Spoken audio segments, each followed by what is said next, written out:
The machine is called a straddle lift crane, and it's used in intermodal yards to move containers to and from truck chassis and rail cars. It's brand new, and it's identical to one that went into service less than a year ago around Christmas.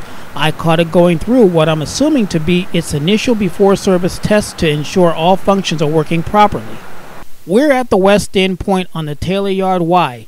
Taylor Yard is owned by the Norfolk Southern but is serviced by it and two smaller roads, the Delaware Lackawanna and the Reading and Northern. The DL conducts its business at the north end of the yard, that business being the dropping off of empty cars and picking up loaded ones, while the Reading and Northern works the south end of Taylor. DL trains to Taylor Yard usually operate under the DL3 train symbol, while the yard job operates as the YJPI. The anomaly to this mix is the RNN's train PISB, which works its Kaiser Valley Industrial track.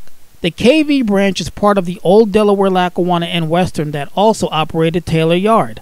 Like most of the railroad infrastructure in northeastern Pennsylvania, it became a part of the Conrail system on April 1, 1976. In the early 1980s, Conrail sold Taylor Yard along with the former Lackawanna line between Taylor and Binghamton, New York, to the Delaware and Hudson, who used it to downgrade and eventually abandon its original Penn Division main line between Scranton and Nineveh, New York. Somewhere along the way, I'm guessing during the Canadian Pacific's days, the Kaiser Valley branch west of the Y was sold off to the Reading and Northern, who operates it to this day.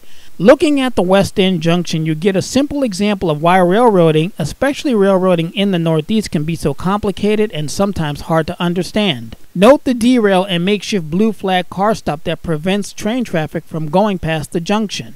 NS owns both tracks converging into the junction, so why would they hinder themselves by cutting themselves off from the West End? It's because the junction where the Norfolk Southern's Taylor Yard ends is also the junction where the Reading and Northern's KV track begins.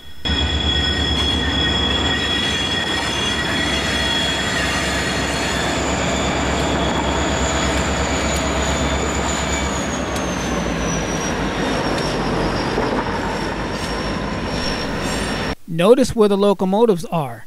Right now they're still on Norfolk Southern tracks, track 17 to be specific. Once the locomotives cross over the switch, they will then be on the Reading and Northern's KV branch. I bring this to mind as a segue for an upcoming video series that goes into more detail about how control points, junctions, and interlockings work. For now, most railroad lines in North America are separated by a junction of one sort or another. This is train PISB, and it's starting its day working the KV branch.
Did you notice the many cryogenic reefers and western boxcars in the train's manifest?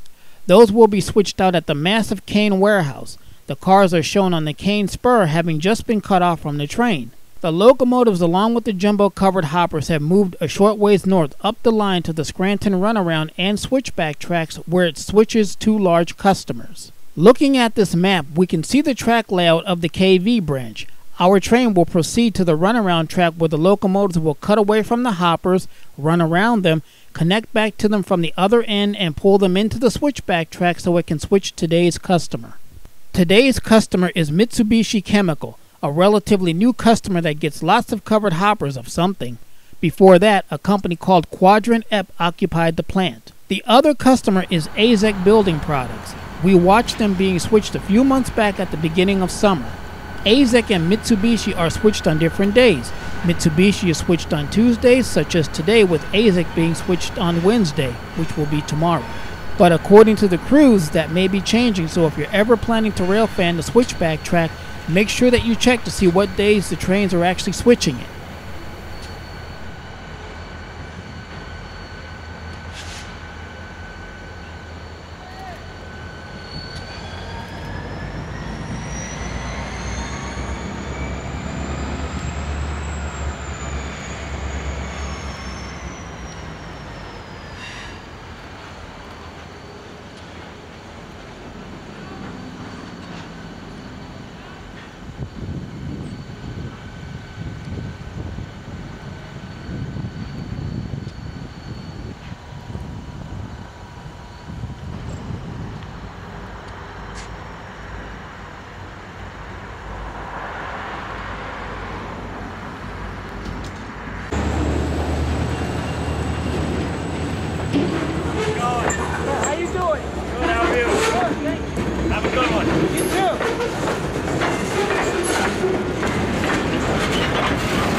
Like most industrial switching, the operation is a slow and lethargic one with a lot of back and forth.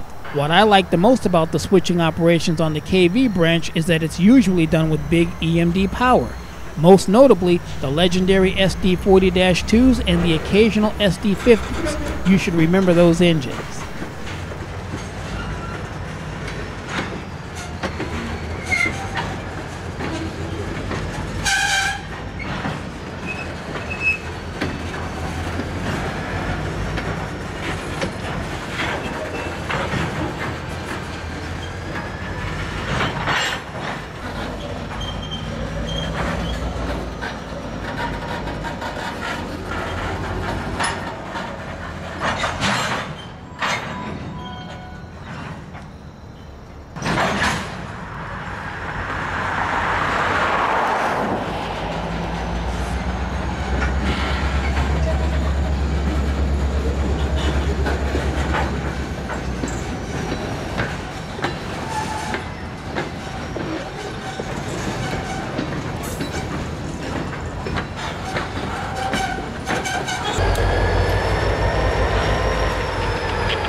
The next day, we're back along the KV branch as today's PISB makes their way to the Luzerne Street crossing.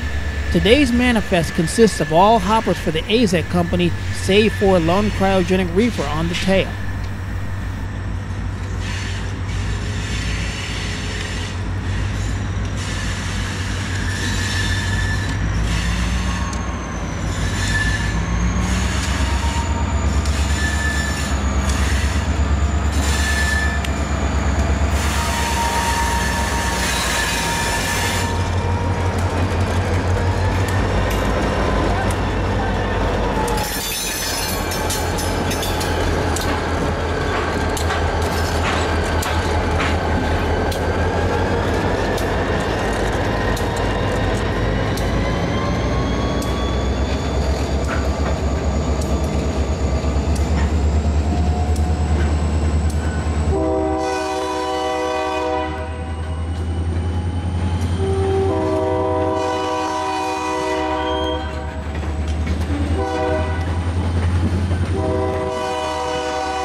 I'd mentioned in last year's summer series that I was told that Cryotrans coolers brought in wines and various liquors to the warehouse. Having asked the conductor, he confirmed that statement. I'm told that it comes from California. Just like yesterday, the reefer is being cut off on the Cane Spur as the train will continue north to switch AZEC trim boards on the switchback track.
Before catching up with the PISB, we get something of a look at the loading bays of the warehouse where these cars deliver their spirits. And there's the car dropped off a little while ago. One interesting thing to note about the switching operations here is that the empty cars don't usually get released until after 2 p.m. This is also something to keep in mind if you're ever considering rail fanning the KV branch. Up at our destination, the silos of AZEC rise high above the surroundings. Below at ground level is an interesting looking industry that may pique the curiosity of any modelers in the audience. I don't know what this business does, but it looks like it would make a good produce distributor. Looking south, the switchback spur stretches just beyond the nearest tree in the background. The brown building to the left of the track is the County Transit headquarters and is home base for all of the city buses in Scranton. Our train PISB, today shoving instead of pulling, rounds the curve of the switchback track and moves on to the spur. Note that the conductor does not dismount to throw the switch. The engineer will do it this time, and once the train moves forward to the customer's spur, the conductor will take over the bending of the iron.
Unlike early in the summer, today in late September the sun is facing the south side of the train while the action is happening on the north.